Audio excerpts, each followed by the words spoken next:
Media Vietnam was-was, negaranya bakal menghadapi timnas Indonesia di Piala AFF tahun 2024. Sampai tak lagi berani. Media Vietnam mengaku khawatir negaranya akan berhadapan dengan timnas Indonesia di Piala AFF tahun 2024. Kekuatan skuad Garuda juga disoroti. Sebagaimana diketahui, timnas Indonesia senior memiliki materi pemain mumpuni dan membuat negara-negara Asia Tenggara ketar-ketir. Bagaimana tidak?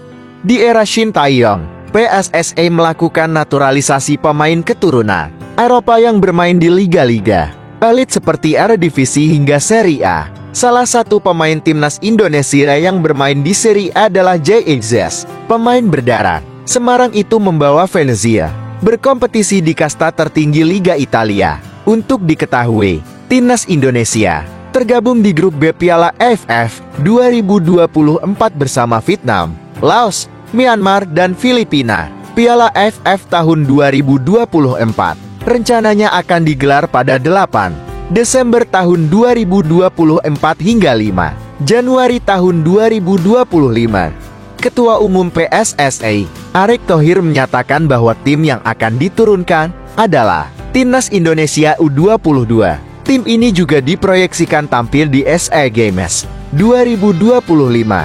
Meski demikian, pihak PSSI mungkin bisa saja berubah pikiran dalam menurunkan skuad yang bermain abroad, terlebih gengsi yang cukup tinggi di turnamen Asia Tenggara, Piala AFF tahun 2024. Di sisi lain, tahu timnas Vietnam bakal berhadapan lagi dengan timnas Indonesia. Media Vietnam memberikan ulasan tentang kekuatan dari tim Garuda. Menurut media Vietnam, beberapa bintang top asuhan Shin Tae-yong diperkirakan akan diturunkan untuk menghadapi Vietnam di Piala AFF tahun 2024. Di mana hal ini akan menimbulkan kesulitan besar bagi pelatih Kim Sang-sik dan tim Vietnam.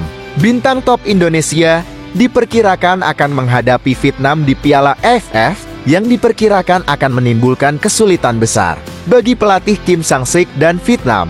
Tulis media Vietnam, Soha.vn. Menurut informasi, kiper naturalisasi yang bermain di MLS Major League Soccer, Maarten Paes diharapkan bisa memperkuat timnas Indonesia. Pada 20 Oktober, FC Dallas, klub yang dibela oleh Maarten Paes, melakoni laga final di MLS 2024 menyambut Sporting Kansas City Club.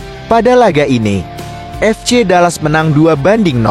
Namun sayang Maarten Paes tidak dapat bermain karena mengalami sedikit masalah pada pergelangan tangannya. Turnamen MLS masih akan menggelar babak playoff pada bulan Oktober hingga Desember tahun 2024. Namun, FC Dallas tidak lolos ke babak playoff. Dengan demikian, Maarten Paes bisa beristirahat pada akhir Oktober tahun 2024 hingga Januari tahun 2025. Pasalnya MLS tahun 2025 baru akan dimulai pada Februari tahun 2025.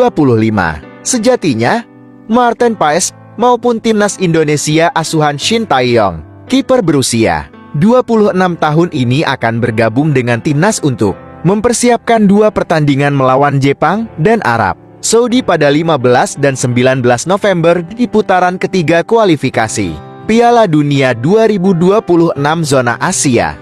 Satu hal yang pasti, Maarten Paes tidak akan terikat dengan klub induknya dalam waktu dekat. Berkat itu, kiper naturalisasi ini diharapkan bisa memperkuat tim Indonesia saat berlaga di Piala AFF mulai 8 Desember tahun 2024 hingga 5 Januari tahun 2025. Jelas media Vietnam. Baru-baru ini, Ketua Umum Persatuan Sepak Bola Seluruh Indonesia PSSI, Erick Thohir membenarkan informasi penting bahwa PSSI hanya akan mengirimkan tim U22 untuk mengikuti Piala AFF tahun 2024. Namun, PSSI diperkirakan akan berubah dengan mendatangkan beberapa pemain kunci di timnas mengikuti Piala AFF, yang mana wajah yang hampir pasti hadir adalah Maarten Paes. Informasi terkini, selain Maarten Paes, sejumlah pemain lain yang bermain di luar negeri juga sedang berlibur dan diperkirakan juga akan diperkuat, seperti Asnawi Mangkualam Port FC, Liga Thailand dan Jodi Amat JJT, Liga Malaysia hingga bersaing di Piala AFF. Dengan demikian, Indonesia tidak akan sekadar menggunakan timnas Indonesia U22 untuk menghadapi Vietnam. Tim Garuda masih sangat kuat dengan beberapa pemain bagus di timnas senior. Hal ini tentu akan menimbulkan kesulitan besar bagi pelatih Kim Sang-sik dan timnya jika ingin bersaing dengan lawannya di turnamen penting mendatang. Tulis keterangan media Vietnam.